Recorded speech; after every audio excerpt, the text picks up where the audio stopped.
Halo Sobat Tanduran, kembali lagi di channel saya, Tanduran Pekarangan. Kali ini saya akan melanjutkan video saya yang sebelumnya ya, yaitu tentang panen dari ember tumbuk bagian atas dan ember tumbuk bagian bawah. Dan selama saya tinggalkan untuk mempersiapkan alat dan bahan, ternyata bau dari ember tumbuk ini sangat luar biasa ya. Kalau kita pernah pergi ke tempat pembuangan sampah, saya kira baunya hampir sama seperti itu. Padahal ketika saya panen di awal itu baunya tidak terlalu menyengat seperti ini. Mungkin itu kan baru yang permulaan ya, sedangkan yang ini kan sudah kesekian kalinya sehingga baunya itu sudah sangat luar biasa. Kalau untuk yang pertama kali saya lihat ppm atau kepekatannya, pH-nya saya terus terang kelupaan ya. Kalau saya suruh melihat video saya dulu, ya saya sudah cukup banyak sekali ya mengupload video yang ya banyak macamnya, jadinya kalau saya untuk mencari lagi saya agak kesusahan. Jadi kalau sobat tanduran yang penasaran silahkan dicek dulu ya untuk video saya yang sebelumnya. Untuk yang ada di hadapan kita yang ini sudah saya cek untuk kepekatan sekitar 6000 sekian, 6490 kalau tidak salah ya. Untuk pH-nya itu cukup bagus ya, 7,5. Itu pH di atas normal, agak sedikit basah tetapi ya masih bagus lah. Ini sebenarnya bisa diaplikasikan langsung. Nah, bedanya air lindi yang ada di ember tumbuk dengan yang ada di tempat pembuangan sampah, bedanya kalau ini kan murni organik ya, murni organik dalam artian kita yang memilah-milah yang kita masukkan ke dalam ember tumbuk apa. Sedangkan yang di bahan pembuangan sampah biasanya kan itu di sekitaran ada got juga ya.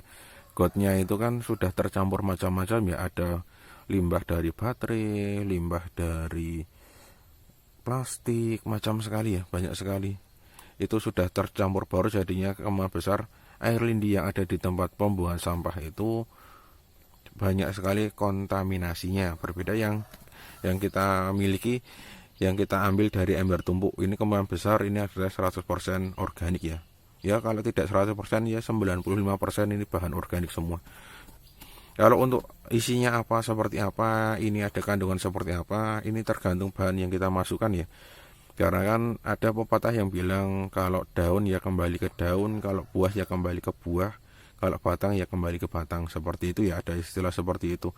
Kalau kita banyak masukin dari limbah-limbah dapur yang daun-daunan itu nanti juga akan tumbuh ke fase vegetatif ya.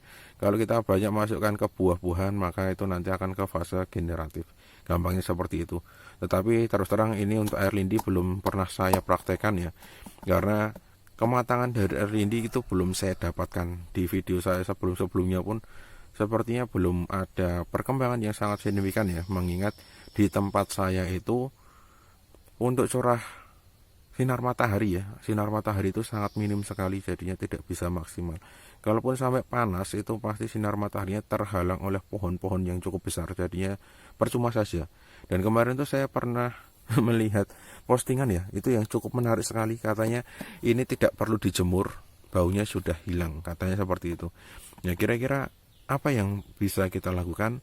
Ya kita simak bersama-sama ya untuk video kali ini. Semoga ini terbukti, walaupun tidak terbukti di video kali ini, nanti saya akan buatkan video terusan di video selanjutnya, kemudian minggu depan atau minggu depannya lagi.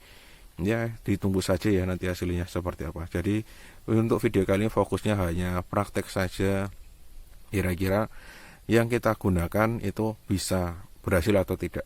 Karena yang bersangkutan yang membuat status itu saya komentari sepertinya belum ada tanda-tanda pembalasan. Jadinya kita langsung praktek saja, kita uji coba. Oke, untuk yang ini tidak akan saya bahas untuk kali ini. Ini harus membutuhkan banyak sekali bahan-bahan yang lain ya kalau untuk memproses yang ini. Tetapi kalau yang ini kan berbeda. Oke, kita siapkan dulu ya alat-alatnya seperti apa. Oke, sobat tanduran, kita sudah siapkan ya untuk alat-alatnya. Di sebelah sini ya, di sebelah sini ini alat-alatnya. Di sana ada corong juga, ini saya pegang. Di sana ada ember besar, ember tidak transparan ya sobat tanduran. Lalu di sini ada wadah yang nanti saya gunakan. Ini dua ini adalah nitrobakter. Katanya nitrobakter ini bisa menghilangkan bau yang ada di sana. Ada yang pernah bilang katanya bisa menghilangkan bau pada urin kelinci, katanya bisa seperti itu. Tetapi saya coba buktikan untuk piscur, baunya tetap sama saja ya, masih baunya cukup khas, tetapi saya kira tidak melekat di bagian kulit. Nah ini paling saya pastikan ya, perkiraan saya itu baunya masih ada tetapi tidak melekat di kulit. Kalau yang sekarang ini terkena kulit, baunya cukup lama menghilangnya.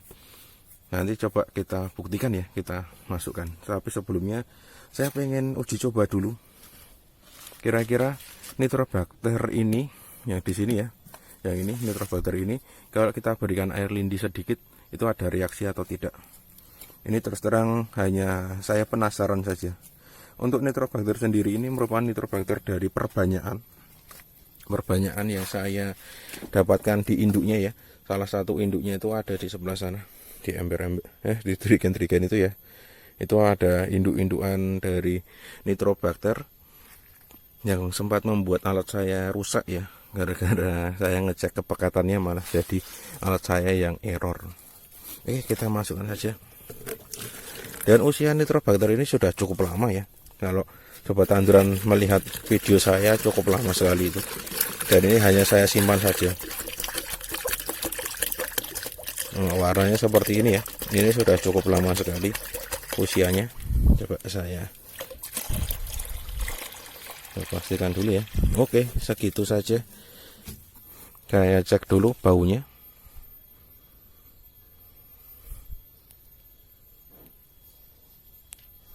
Baunya itu masih ada ciri khas bau-bau nitrobakter, tetapi tidak begitu kuat. Apa gara-garanya sudah mati atau gimana ya? Ada yang mengatakan nitrobakter itu bisa mati atau tidak. Sepertinya kalau melihat ini sepertinya bisa ya. Coba saya ambil alat untuk cek pH dan kepekatan dulu. Oke sobat tanduran, saya sudah kembali lagi. Saya gunakan ini ya. Kita cek kepekatannya berapa. Di angka berapa ini? Wow, ternyata cukup rendah ya, hanya 1310. Nah, cukup rendah sekali. Nah, pantesan baunya kok tidak terlalu menyengat ya. Ya kita coba-coba saja ya untuk kali ini. Tapi untuk warnanya saya kira bagus ya. Warnanya agak ke kuning-kuningan seperti itu. Kita cek untuk pH-nya. pH-nya di angka 9,0. 9,1 ya, sebagai kelihatan 9,1. Oke. Untuk pH bagus, untuk kepekatan saya agak ragu. Kita coba, kita buktikan saja ya, kita ambil yang ini. Apakah ada reaksi atau tidak? Tidak ada reaksi sama sekali ya. Berarti ini sepertinya aman ya kalau kita campur. Kalau kita campur, masukkan dalam trigen yang sana. Ini sudah saya siapkan. Trigen yang sebelah sana itu. Oke, saya persiapan lagi untuk alat-alatnya. Langsung kita eksekusi saja. Oke, sobat tanduran, tidak usah berlama-lama ya. Kita eksekusi saja. Ini sudah saya siapkan corong. Ya, kelihatan ya. Kita masukkan yang tadi, nitrobakter yang sudah tercampur dengan air lindi ya. Saya kira tidak ada reaksi yang sangat signifikan, jadinya berarti tidak masalah ya. Karena ada yang bilang nitrobakter itu kalau dicampur sesuatu itu kadang ada yang berbusa ya. Kalau ini saya kira tidak masalah, jadinya kita bisa eksekusi langsung saja. Kita eksekusi. Coba saya posisinya kurang enak. Tinggal kita masukkan saja. Ngomong-ngomong tentang nitrobakter, itu ada banyak sekali pertanyaan ya. Ada yang menanyakan kalau nitrobakter ini apakah bisa mati? Saya kira bisa ya, tapi tergantung kepekatan yang kita punya. Kepekatan dari nitrobakter yang kita punya itu seperti apa. Kalau nitrobakter dari indukan saya kira tidak ya. Atau nanti saya buatkan postingan lagi saya buatkan video lagi ya. Saya cek di dalam brigen yang ada di sebelah sana, kira-kira nanti seperti apa. Itu sudah cukup lama sekali, kira-kira ya ada ya 2 tahun tidak ada pembaruan sama sekali. Dan terakhir itu cuma saya ambil biangnya untuk saya jadikan perbanyakan ya, karena ketika saya perbanyak itu hasilnya sangat bagus ya untuk di tanaman. Oke, saya selesaikan dulu ya tugas untuk memindahnya, karena ternyata memindah itu dengan berbicara cukup ribet ya sobat-sobat tanduran. Oke, saya pindahkan dulu. Oke sobat tanduran, ini stok yang terakhir ya, tinggal kita masukkan saja. Semoga terlihat di kamera ya, karena ini saya membelakangi kamera kan. Semoga saja terlihat. Oke, kita masukkan semuanya sampai habis, tidak usah terburu-buru, yang penting habis. Nah ini ya sisanya seperti ini, sudah habis. Kita cek sebelah sini, ternyata masih banyak sekali ruang yang kosong ya, jadinya kita tambahkan nitrobacter semuanya saja, kita masukkan semua.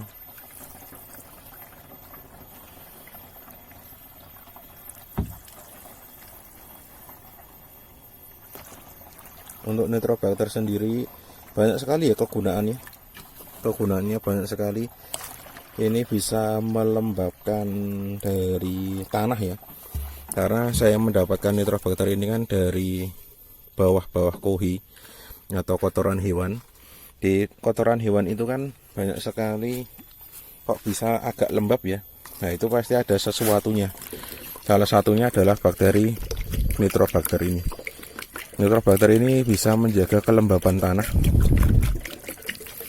yang bisa membuat kita sedikit senang ya ketika di musim kemarau. Jadi kita tidak terlalu sering untuk menyiramnya. Bahkan ada yang menggunakan nitrobacter ini di sawah, hasilnya sawahnya itu tidak pernah kering ya, malah kebanyakan air.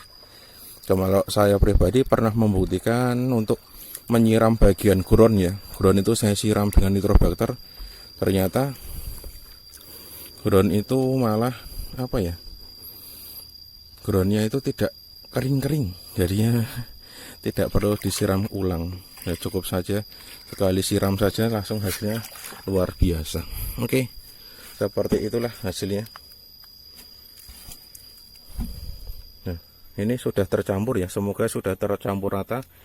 Nanti kita cek lagi 1 minggu atau 2 minggu ke depan, kira-kira baunya itu ada perubahan atau tidak. Semoga saja harapan saya ada perubahan ya sobat tanduran, jadinya bisa membuktikan omongan yang ada di postingan Facebook itu. Nah seperti itulah hasilnya. Kalau sekilas tidak terlalu menyengat ya baunya, tapi saya kurang tahu ya. Kita tutup saja, tutup, tidak usah terlalu rapat, takutnya nanti ada apa-apanya ya. Nanti tinggal kita simpan saja. Saya akan mencarikan tempat cukup ngos-ngosan ya, sudah cukup lama tidak buat video, kebanyakan duduk ya karena saya ada kerjaan lain, jadinya butuh olahraga yang cukup banyak, jadi gerak-gerak sedikit saja sudah cukup ngos-ngosan. Ya seperti itu dulu, tidak biar durasi video tidak terlalu panjang ya. Nanti kalau yang pengen diskusi silahkan tuliskan di kolom komentar. Kalau saya ada kesempatan ya akan saya balas, kalau tidak ya mohon ditunggu, bersabar. Dan kalau itu ada sesuatu yang perlu saya buatkan video, nanti akan saya buatkan video kembali. Oke, untuk video kali ini saya kira cukup dulu. Saya akhiri, salam tanduran, tanduran subur, petani makmur.